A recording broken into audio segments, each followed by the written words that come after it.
Good morning. Now that everyone's awake again after an amazing speech by Kemp and Roger, what a great lead-in for my discussion. I feel like you all know the Cape River very well, but I have to say that it is such an honor to be here and to be asked to present a project that is very near and dear to my heart, and I know to many of you. It's been amazing to see so many familiar faces, ones that I have worked with on the board of Cape River Watch many, many years ago. It feels like a little reunion, so we'll have to have a little party later and a big group hug. But as Dana mentioned, I do serve dual roles. I do serve as a planner for a local coastal engineering firm, Moffitt Nickel, but I also have been serving as the Cape Fear River Partnership Coordinator since about 2004.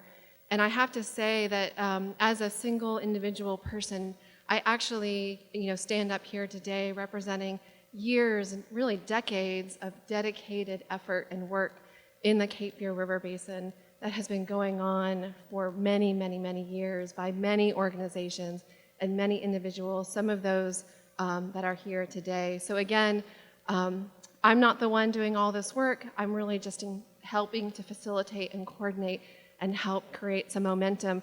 And really today, I think that's what I'm here for, is to really tell you that there is momentum, there is truly hope and work being done to move things forward. It doesn't seem like it some days. It does seem a little bit negative and depressing, and that things aren't getting done and no one is doing anything. But I can promise you that it's truly the opposite, that there is so much being done and so much work and so much funding that is being poured into the river every day.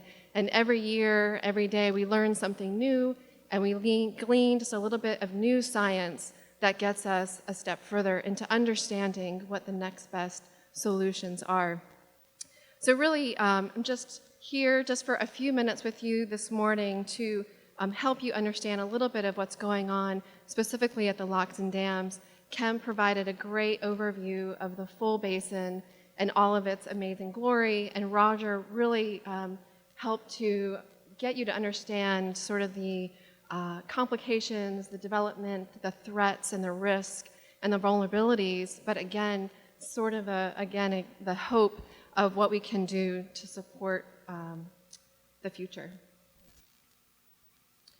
So prior to the advent of dam construction, the Cape Fear River would have provided a largely unimpeded river network.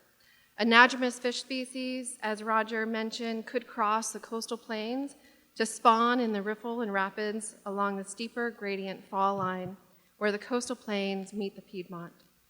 These rapids provided critical spawning habitat for American shad, Atlantic and short-nosed sturgeon, striped bass, and other species, sustaining populations not only in the Cape Fear River, but in the coastal waters of the Atlantic.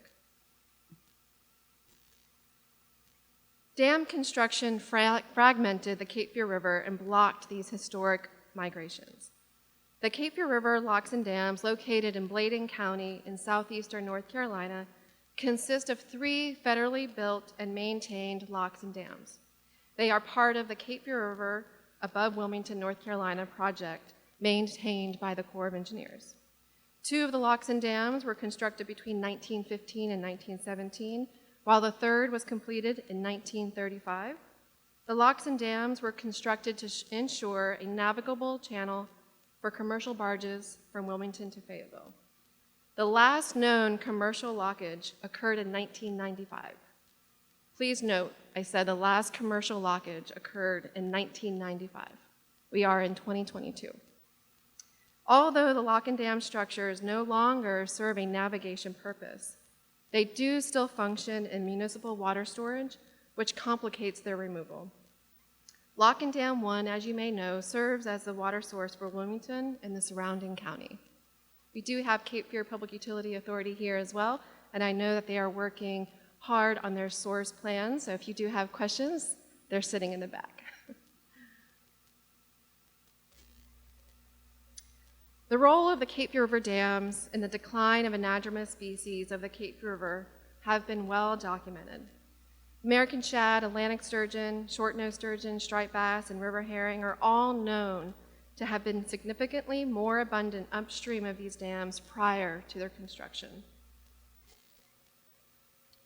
The ability to migrate has been shown to be a critical element of biodiversity by facilitating reproduction and life history-dependent habitat and foraging, recolonization following disturbance events such as drought, anoxia, and climate change. As we saw after Hurricane Matthews and Hurricane Florence, the amount of dead fish occurring in the rivers was real. In spring of 1962, the Wilmington District, the U.S. Bureau of Commercial Fisheries, and the North Carolina Wildlife Resources Commission carried out a joint study to determine the practicality of locking fish through Locking Dam 1. After the first year's locking, an estimate 1,030 shad passed through Locking Dam 1. After 4 years, the locking program expanded to include locks in dams 2 and 3 in 1967. The locking has continued to present times up until the recent hurricanes deemed the locks inoperable due to sediment and debris buildup. Present day, the North Carolina Wildlife Resources Commission continues to conduct annual electrofishing surveys for relative abundance, size, and age structure of anadromous fish, including striped bass and American shad.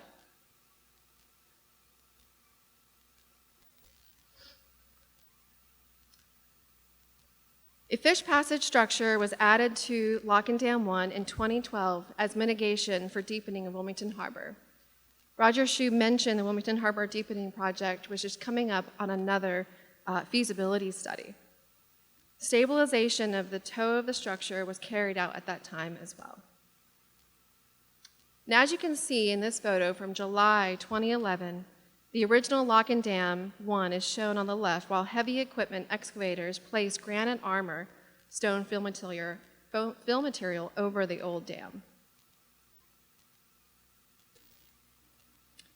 The construction of the Rock Arch Rapids progressed through July 2012 with the placement of bedding stone as an underlayer and large weir stones to create the parabolic fish weirs.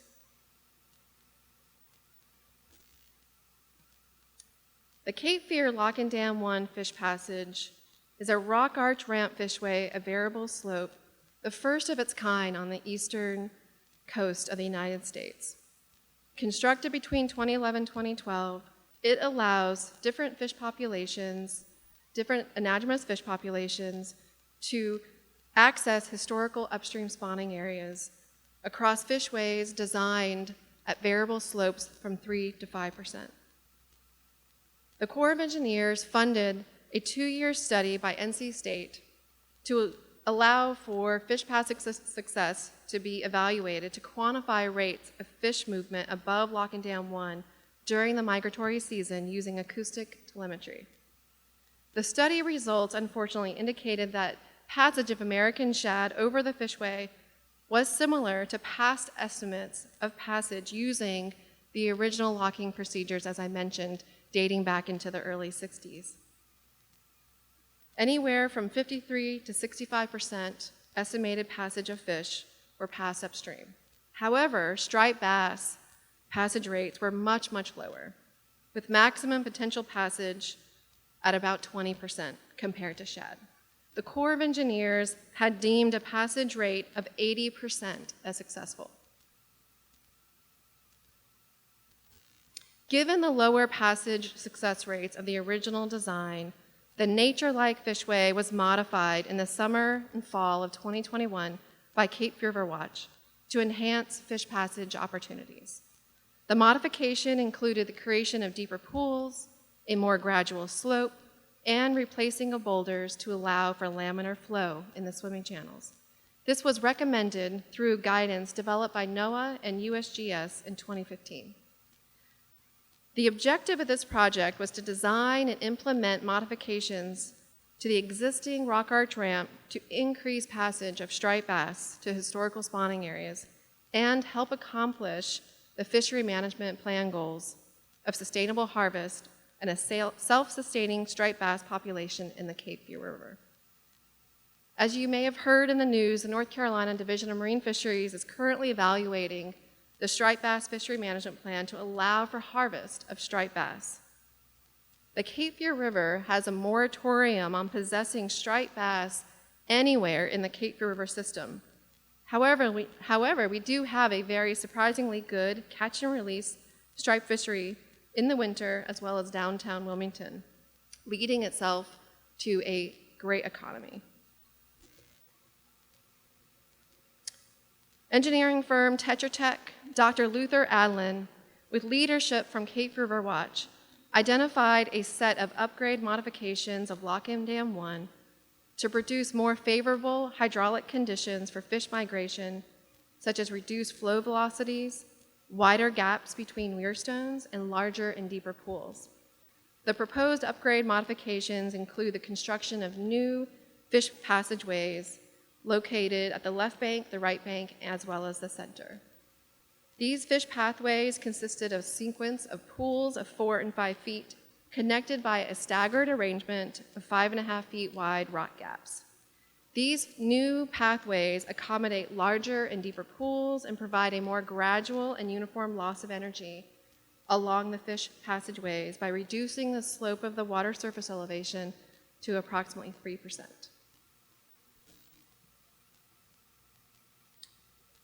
Our team, in coordination with the Corps of Engineers, had a core design rationale. Nature-like passages should pass a full suite of native fish species. Fishways should be passable over a range of seasonal flow conditions, and fishways should be similar to reaches of the natural river channel in which they are trying to spawn. In the Cape Fear River, riffles and rapids are critical habitat for many species, as Kep mentioned earlier.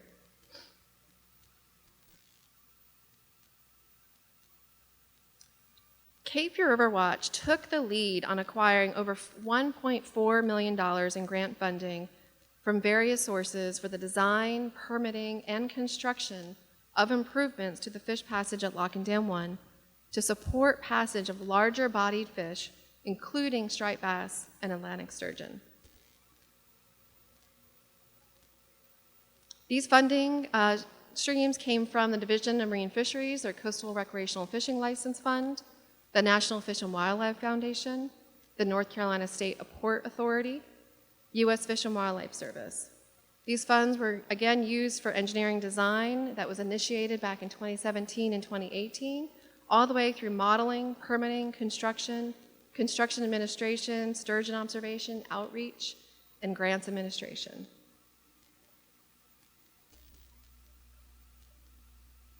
The construction team here was made up of Paragon Building Corporation, a local Wilmington company, Earthworks, Moffitt and Nickel, and sturgeon observers, including Frank Yelverton, Rich Carpenter, and Bennett Wynn, all retired fisheries biologists, were on site every day that the project was going on. The Corps of Engineers was on site daily to support equipment mobilization through the lock chamber. I'm going to run through a few images just to show you what the construction progress looked like. Here's a view of the upstream of the left bank showing a passage being constructed using an excavator, moving large weir stones and creating a pathway for that first passageway. This was in August of 2021.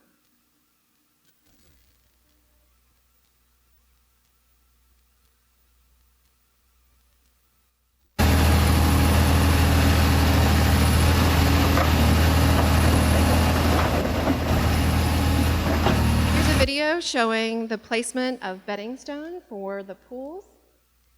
And here is a created pool showing you that 5.5-foot gap between the weir stones and the flow of water in which those fish would be passing through.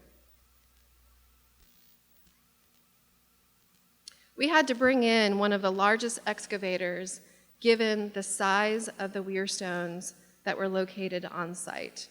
It was an amazing feat to get this equipment onto the river. I do have to say it was a terrifying sight to see as it came off the barge and onto the weir stones. The person in the bed of this equipment had to come off and change his pants. I am not joking. This is just a snapshot of the excavator moving the stone. They had to move each weir stone individually away to place the bedding stone, to create those pools, and then back again to create the gaps at the correct, accurate slopes. It was a very, very precise feat. Here's a view downstream on the Cape Fear at Lock and Dam 1. In the foreground, you can see very large concrete blocks. These were Jersey barriers. The contractor had to block the flow of the Cape Fear River halfway across the river in order to allow the equipment to move in the river. And if you remember, I said that the passageways had to allow access for a full suite of conditions, of seasonal flows. We saw every single flow condition you could imagine during the time of construction. It was a very interesting process, and I do have to say hats off to the contractor for being able to work in those conditions. Middle passage complete, September 2021. This is looking at the far side. Still, you have those Jersey barriers up. Half of the river is blocked. They are making progress. An interesting design feature of the fish passageway at Lock and Dam 1 was the creation of 3 notches in the dam. Again, the dam crest was sort of reconstructed or refurbished in the 80s with a concrete crest. However, it was a very interesting feat, again, to know that you had to notch out an historical dam. So 3 notches for each flow channel, or excuse me, 3 total. Each knot, which is 2 feet high by 5.5 feet wide, and those remnants, some of them will stay on site for educational purposes. Here's a video of the notch cutting. It was actually done using a wire saw with metal wire coated in diamond.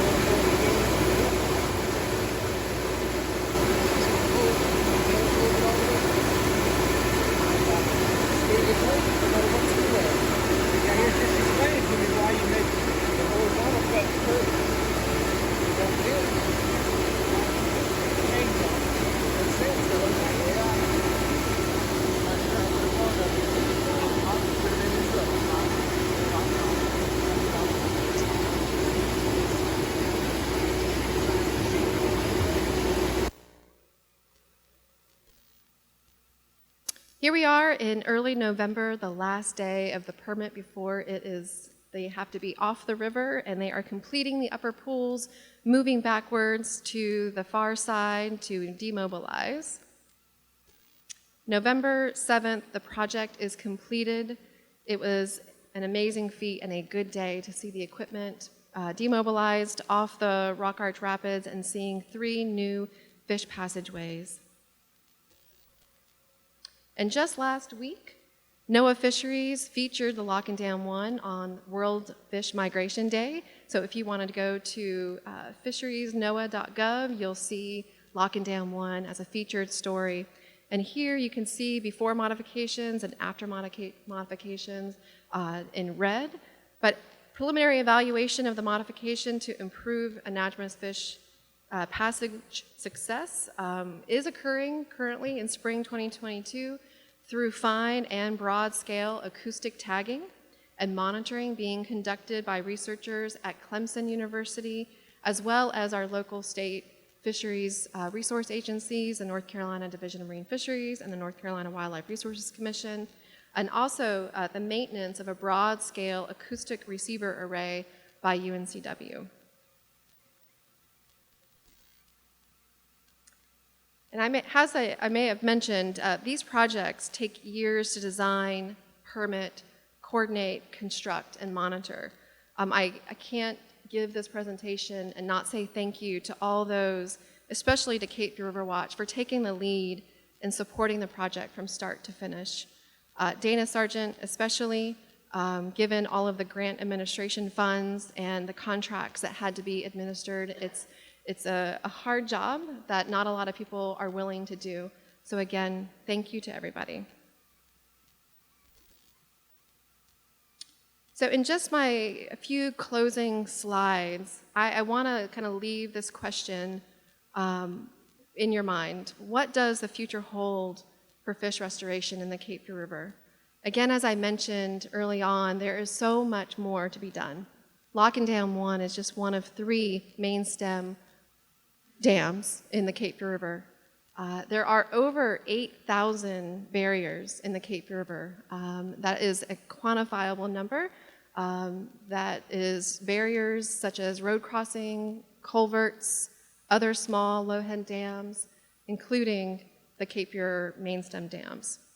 So one of the greatest opportunities is the possibility of reconnecting the Cape Fear through the removal of barriers throughout the watershed and implementing fish passage to historical spawning grounds, not just for anadromous fish, but for all species.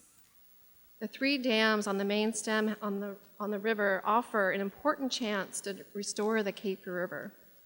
I was on a phone call with NOAA headquarters just 2 weeks ago, and we were talking about funding, etc. And they had indicated to me that the Cape Fear River is the only river that they are aware of that is unique to anadromous fish with these dams with this type of partnership.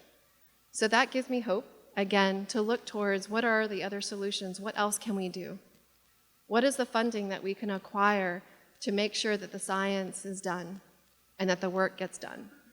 How many more excavators do we need on the river? Because we'll write grants for that. And of course, I would be remiss to not give you more information about the Cape Fear River Partnership, because it is an amazing group of people. Many of you serve as partners in the Cape Fear River Partnership. It was formed in 2011 by NOAA with a vision for a healthy Cape Fear River for fish and people. Our mission is to restore and demonstrate the value of robust, productive, and self-sustaining stocks of migratory fish in the Cape Fear River. Building on the momentum of the constructed fish passage at Lock and Dam 1 back in 2011, this partnership of key federal, state, local, academic, and other organizations in the region is working together on all of these priorities. We meet quarterly. We are working to update an implementation plan. We need to identify future priorities. And we also need to engage and re-engage with our federal partners, including NOAA headquarters. I encourage you to go to the Cape Fear River Partnership website and learn more about it.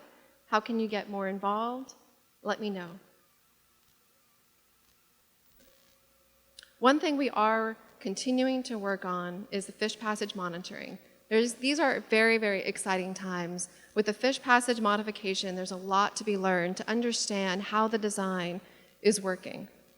Researchers are currently conducting several studies in the Cape Fear to assess the success of the redesigned fishway. Again, as I mentioned, one study will track the fine scale movement of striped bass and American shad within the rock art ramp, both before and after the modifications. And researchers are also tracking the movements of adult Atlantic sturgeon below the fishway and monitoring the area downstream for sturgeon born within the past year. And I have to say, just last week in a partnership meeting, Dr. Fred Scharf with UNCW has identified the lower estuary as a breeding ground for Atlantic sturgeon with juvenile and young of year. So again, as I mentioned, there's a lot of hope. Combined with passage data collected in this spring, we know in the future, possibly next spring, a comprehensive tagging study needs to be conducted to provide estimates of fish passage success at the modified fishway. These estimates will inform any further design modifications as well as decisions on the installation of similar nature-like fishways at the upstream locations of the other lock and dam structures, lock and dams 2 and 3. There have been ongoing modeling, hydraulic analysis, and field investigations and engineering being conducted at lock and dams 2 and 3 for years. The work was put on a hiatus as the Corps of Engineers was authorized to develop a Section 216 study to evaluate whether or not they would dispose of the locks and dams as federal government property. That study has been put on hold indefinitely, so the work at Lock and Dams 2 and 3 must go on. We are working with the State Division of Water Resources through funding and our local partners and Bladen County to continue this effort.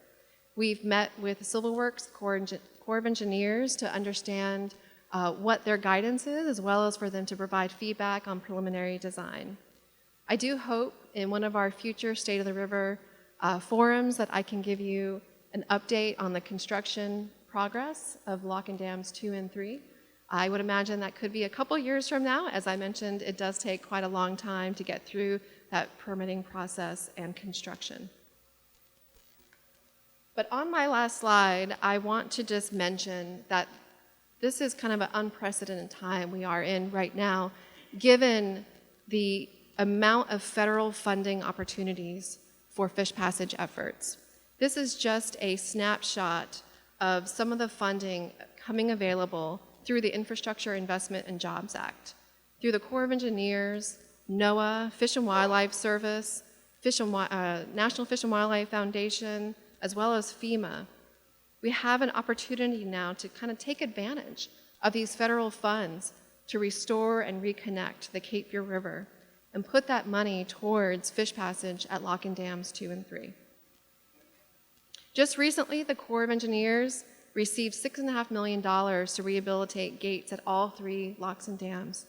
This provides an interim opportunity for the Corps to continue those locking procedures to help support spring migration of anadromous fish until we can come up with a more permanent solution. So with that, I would like to say thank you, and I really appreciate everyone being here today. Fish passage and anadromous fish is just one small thing going on in the Cape Fear River, and I'm happy to take questions later on during the break, and I'll be here throughout the day. So thank you.